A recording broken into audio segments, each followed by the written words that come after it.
Thank you heavenly father. Praise the lord brother and sister. ఈ రోజు పరలోకపు daddy వారి మాట నీ కొరకే. సామెతలు 24వ అధ్యాయం 25వ వచనం. న్యాయముగా తీర్పు తీర్చి వారికి మేలు కలుగును, క్షేమకరమైన దీవెనట్టి వారి మీదకి వచ్చును. ఆమెన్. కొందరు శక్తి సామర్థ్యం ఉండి కూడా ఎదుటి వారికి న్యాయం చేయడానికి ముందుకు రారు. వాడికి న్యాయం చేస్తే నాకేంటి ఒరిగేది అన్నట్లుగా నిర్లక్ష్యం వహిస్తూ ఉంటారు. అలా ఉండొద్దు.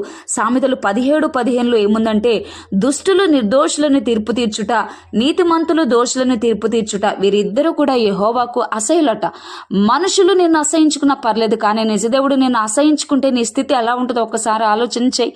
అందుకని మనము ఎదుటి వ్యక్తికి న్యాయం చేసినప్పుడు ఆ న్యాయం పొందుకున్న మేలు పొందుకున్న ఆ వ్యక్తి నిన్ను గురించి అందరికీ చాటింపు చేయలేకపోవచ్చు, కానీ ఆ మేలు పొందుకున్న ఆ వ్యక్తిని బట్టి పరమున చూసిన ఆ పరలోకపు తండ్రి నీకు మేలు చేయటమే కాదు, నిన్ను దీవించబోతున్నారు. దేవుడు నిన్ను దీవిస్తే అనగా దేవుడు నిన్ను ఆశీర్వదిస్తే అది నీకే కాదు, నీ పిల్ల తరాలకు వర్తిస్తుంది.